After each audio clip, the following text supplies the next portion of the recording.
Hi friends, ఎలా ఉన్నారు?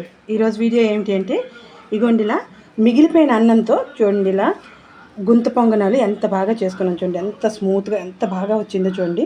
ఇది ఓపెన్ చేసి చూపించినా కూడా చూడండి ఎంత బాగా కనబడుతుంది ఇప్పుడైతే. అంటే ఇది చూడడానికి కాదు, తినడానికి కూడా టేస్ట్ అయితే సూపర్ ఉంటుంది. అయితే ఏమిటి అంటే మనం అన్నం మిగిలిపోతే పారబోసేయకుండా ఇలా యూజ్ చేసామంటే పిల్లలు కూడా ఇష్టపడి తింటారు కదా. అందుకని చెప్పేసి ఇలాగైతే నేను ట్రై చేశాను ఒకసారి. చూడండి ఇది ఇలా ఓపెన్ చేసి చూస్తే ఎంత స్మూత్గా ఉందో చూడండి ఒకసారి అయితే చూడండి. చూస్తున్నారా, ఓపెన్ చేసినా కూడా ఎంత బాగా వచ్చిందో. తినడానికి టేస్ట్ అయితే సూపర్ ఉంటుంది. ఇగోండి ఇది ఇలా అల్లం చట్నీ ఇంకానేమో పల్లీ చట్నీతో అయితే డిప్ చేసుకొని తింటే సూపర్ టేస్ట్ ఉంటుంది. లేదు మీరు సాస్తో తిన్నా కూడా టేస్ట్ అయితే చాలా బాగుంటుంది. ఇంకా ఎలా చేయాలో ఏంటో ప్రాసెస్లోకి అయితే వెళ్ళిపోదాం. దానికోసం ముందైతే ఇగోండి ఇలా మధ్యాహ్నం అన్నం కాస్త మిగిలిపోయిందనమాట.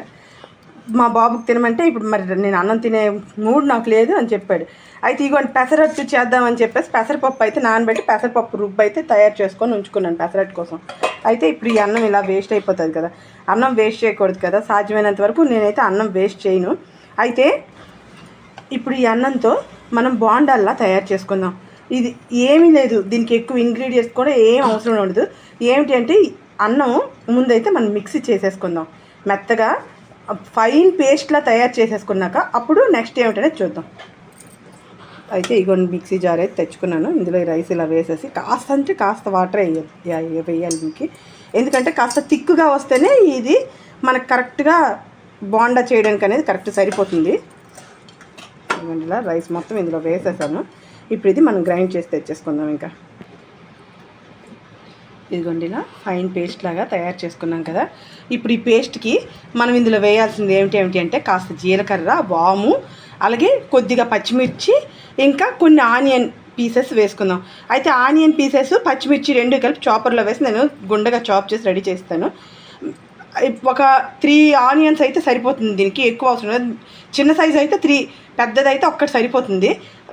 మనకి మన స్పైసెస్ని బట్టి మనం మిర్చి అనేది వేసుకోవాలి. కాస్త సాల్ట్ వేసేసుకుందాం. ముందైతే ఇందులో జీలకర్ర, వాము వేద్దాం.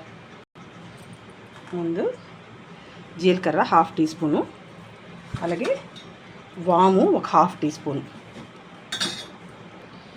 ఇగోండి ఇలా ఆనియన్స్ ఇంకా గ్రీన్ చిల్లీస్ ఇందులో వేసాను. ఇప్పుడు ఇది చాప్ చేసేసుకుంటే ఇందులో ఇది చాప్ చేసేలాగా ఇగోండి ఇదైతే మనం బౌల్లోకి తీసేద్దాం. మొత్తాన్ని తీసేసి ఒకసారి మిక్స్ చేసేసుకుంటే అది ఇది కలిపి అయిపోతుంది. ఇంకా ఇగోండి ఇలా బౌల్లోకి అయితే తీసుకున్నాం కదా. ఇలాగా ఆనియన్ చాపర్లో ఆనియన్స్ కూడా ఇగోండి ఇలా చాప్ చేసుకున్నాం కదా. అయితే ఇప్పుడు ఇది వేసే ముందు మనం చేయాల్సింది ఇంకో చిన్న పని ఉంది. ఇందులో ఏదో ఒక ఫ్లోర్ అంటే వరిపిండి కానీ, లేకపోతే కార్న్ ఫ్లోర్ కానీ, లేదా శనగపిండి కానీ, మైదా కానీ, ఈ 4గింట్లో ఏది వేసుకున్నా 1 స్పూన్ కానీ 2 స్పూన్లు కానీ ఈ రైస్కి మీరు వేసుకుంటే, ఇది 1 కప్పు రైస్ కదా, 1 కప్పు రైస్కి 1 స్పూన్, 1 టేబుల్ స్పూన్ అంతా పిండి అయితే పడుతుంది. ఏదో ఒక పిండి, మీరు శనగపిండి అయినా వేయచ్చు, వరిపిండి అయినా వేయచ్చు, మైదా అయినా, కార్న్ ఫ్లోర్ అయినా, 4గింట్లో ఏది వేసినా కూడా బాగానే వస్తుంది. అయితే నాకేంటంటే నేను శనగపిండి వరిపిండి కలిపి ఉంచుకున్నది ఇది 1 స్పూన్ అయితే వేసాను. ఇప్పుడు ఇందులో మొత్తం ఈ ఆనియన్స్ కూడా వేసేసి మొత్తం మనం మిక్స్ చేసేసుకుందాం.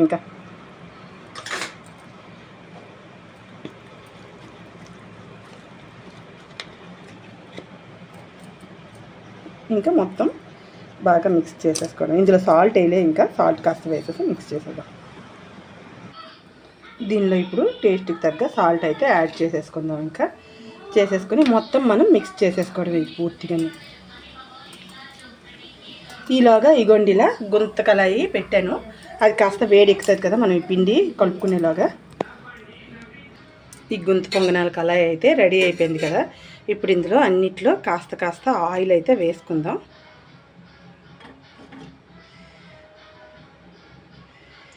దీంట్లో మనం చేసుకున్నామంటే ఆయిల్ కాస్త తక్కువ పడుతుంది కదా, సో అందుకని చెప్పి ఇందులో వేస్తున్నాను తప్ప, మామూలుగా అయితే ఇది ఆయిల్లో డీప్ ఫ్రై చేసుకున్నా కూడా చాలా బాగుంటుంది, చాలా అంటే చాలా బాగుంటుంది. అయితే ఇగోండి చిన్న బాల్స్లా చేసుకుని ఇందులో వేసుకుంటున్నాను.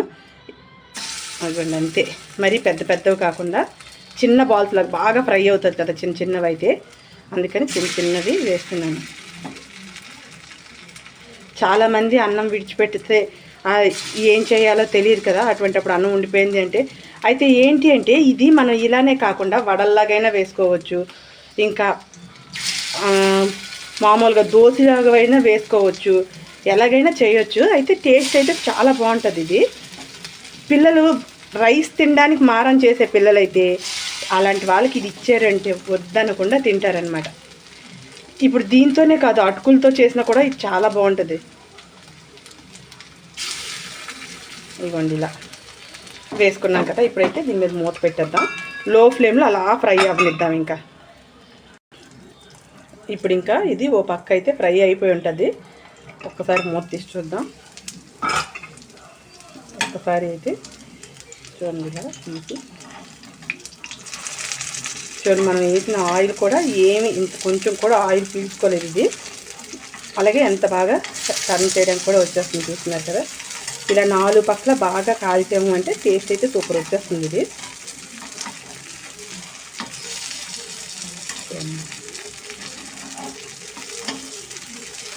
మెయిన్ పిల్లలైతే చాలా ఇష్టపడి తింటారనమాట. రైసు, ఉప్మా ఇటువంటివి ఏవి మిగిలినా నేను ఇలానే ఏదో ఒక ఐటెం తయారు చేస్తాను. తయారు చేశానంటే కంపల్సరీ తింటారనమాట పిల్లలైతే.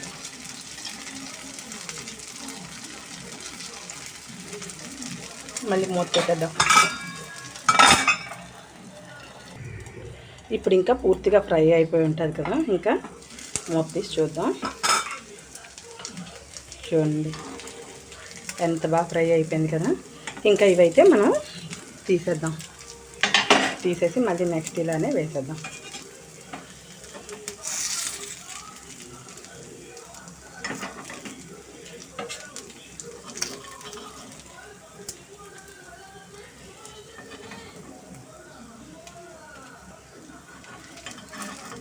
చూడండి, చూస్తుంటేనే నోరూరంతా బాగా కనబడుతుంది కదా. తినడానికైతే ఇంకా టేస్ట్గా ఉంటుంది.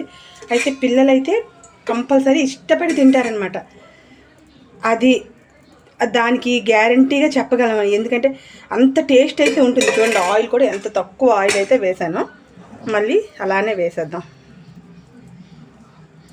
ఇలా తీసేసాం కదా, ఇప్పుడైతే వీటిని నేను పల్లీ చట్నీతో అలాగే అల్లం చట్నీతో, ఎందుకంటే నేను పెసరట్లు వేస్తున్నానని చెప్పాను కదా, వాటి కోసం పల్లీ చట్నీ అల్లం చట్నీ 2 చేశాను. సో ఆ రెండింటితో ఇప్పుడు ఇవి సర్వ్ చేసుకుంటాను నేనైతే. ఇగోండి ఇలా పల్లీ చట్నీ, అల్లం చట్నీ. మా బాబు కోసం చోలే భటోరీ చేసేదాం.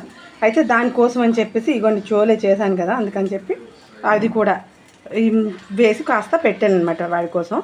ఓకే ఫ్రెండ్స్, ఈ వీడియో కనుక మీకు నచ్చితే లైక్ చేయండి, షేర్ చేయండి, సబ్స్క్రైబ్ చేయండి, ట్రై చేయండి, కామెంట్ చేయండి. Watch our channel Keerthi creatives.